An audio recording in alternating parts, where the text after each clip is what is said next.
Aqui é a Sam e agora vamos encarar as feras. Jane Austen, Lady Susan e outros contos inacabados. Muito honestamente, eu espero que você que está aí me assistindo saiba quem é Jane Austen. Então, eu não vou perder muito tempo com a elaboração da biografia dela. Lady Susan, os Watsons e Sanditon são histórias da Jane Austen que eu recomendo para quem já é fã da autora. Se você nunca leu Orgulho e Preconceito, se você nunca leu Emma, se você nunca leu Razão e Sensibilidade ou qualquer outro romance famoso dessa escritora, então você vai ficar frustrado se a sua primeira leitura de Jane Austen for essas histórias. Essas narrativas mantêm muito do humor e da crítica social que são muito comuns aos textos de Jane Austen, mas a coisa para por aí. Lady Susan é uma exceção na obra literária dela. Em Orgulho e Preconceito, em Emma, Razão e Sensibilidade, as protagonistas também são as heroínas das histórias. Então elas são aquelas moças super virtuosas, elas não são tão prendadas, elas são mais próximas do ser humano normal, a gente se identifica com elas, elas passam por dificuldades e elas sempre têm aquele final feliz. Eu não sou uma grande estudiosa de Jane Austen, mas eu arrisco afirmar aqui que Lady Susan talvez seja a única história de Jane Austen em que a protagonista seja vilã. E senhores, que vilã! Como as histórias são sempre contadas do ponto de vista da mocinha, então você vê muito o julgamento da protagonista em relação ao antagonista. Neste caso aqui, a história de Lady Susan é narrada por diversos personagens, incluindo a própria Lady Susan. Então você tem um ponto de vista da vilã, você tem um ponto de vista dos inimigos dela, que teoricamente seriam os heróis da história, mas estão sempre mais ou menos em segundo plano. E a personagem da Lady Susan, ela é muito bem desenvolvida. Embora eu fique um pouquinho frustrada, porque na minha adolescência talvez eu aceitasse esses personagens que são super egocêntricos, super egoístas.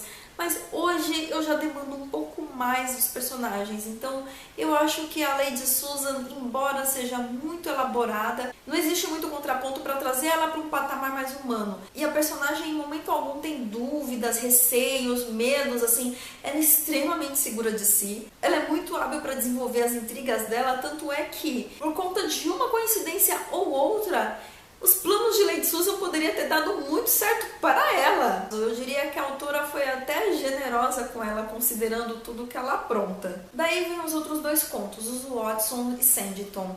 Eu diria que Sanditon é muito verde. Eu demorei um pouco para entender quem é o real protagonista de Sanditon, porque a história começa focada em um casal, mas depois começa a seguir a menina que se junta a eles. E aí eu não consigo entender muito bem as motivações da menina. Eu achei ela um personagem um pouquinho neutro, assim, um pouquinho sem postura, um pouquinho sem personalidade. Ela se comporta muito como uma mera observadora. E aí vão aparecendo outros personagens e realmente eu não tenho ideia de qual era a intenção da Jane Austen nessa história, o que ela pretendia desenvolver com isso e onde ela pretendia chegar. E o pior de tudo, o conto acaba no meio do nada. Então, assim, é um tipo de leitura válida apenas para curiosos. Como eu falei para pessoas que já são fãs de Jane Austen, tem curiosidade de conhecer algumas outras obras dela, que também é o caso dos Watsons. É um conto inacabado, termina na metade. Só que eu achei que estava um pouquinho melhor desenvolvido do que Sanditon. Nos Watsons eu consigo entender melhor quem é a protagonista, qual é o conflito dela e o que ela busca. E até começou a rolar um apego da minha parte, eu comecei a ficar realmente curiosa para saber o que ia acontecer, mas mais uma vez, outro conto inacabado, que só é válido para quem já gosta de Jane Austen, quer conhecer um pouco mais do trabalho dela e não se incomoda com o fato da história não ter um final. Um elemento que chamou a minha atenção tanto em Sanditon quanto em Os Watsons é que tem personagens que são claramente, diretamente e literalmente descritas como pele parda. Pra mim, isso é uma novidade. Eu acho que é a primeira vez que eu vejo em romances britânicos de pessoas do século XVIII protagonistas que não são brancas. Calma aí, eu vou explicar melhor. No livro não deixa bem claro se a Emma Watson, dos Watsons, ou se a menina de Sanditon, se elas são mestiças de alguma forma. Não fala, apenas menciona que elas têm a pele parda. E não significa que elas tenham qualquer forma de miscigenação. Significa apenas que, embora sejam pessoas caucasianas, pessoas brancas, elas não têm aquela pele branquinha como a neve. É um pouquinho mais escura, bronzeia com um pouco mais de facilidade. Eu imagino que não chega a ter o mesmo tom de pele que eu, que já não é branca, que já é mais pro pardo. Eu imagino que minha pessoa na Inglaterra do século XVIII chamaria muito atenção, porque quando você sai do Brasil hoje, no século XXI, em que já ocorreu bastante migração, bastante miscigenação entre as pessoas, ainda assim, quando eu vou para um país europeu ou para os Estados Unidos,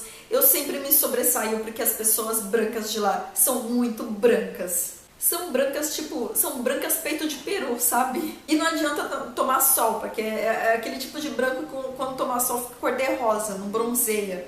Enfim, já deu para entender. Então, quando se trata de uma obra ficcional, o autor ele tem total liberdade para idealizar os protagonistas dele o quanto quiser. Não existe cabelo ressecado com ponta dupla na ficção. Todos os lábios são carnudos, todos os olhos são maravilhosos, todos os personagens sempre são interessantíssimos, sempre se destacam de alguma forma, seja pela beleza, seja pela inteligência. Não é o caso desses contos. Eu realmente me surpreendi com Jane Austen criando suas protagonistas sem todo aquele apelo físico que a gente espera encontrar em outros protagonistas. E você também é fã de Jane Austen? Me diz aqui nos comentários, me dá um joinha se gostou desse vídeo, compartilha com seus amigos que você sabe que são fãs de Jane Austen. Muito obrigada por me assistir até aqui e até a próxima!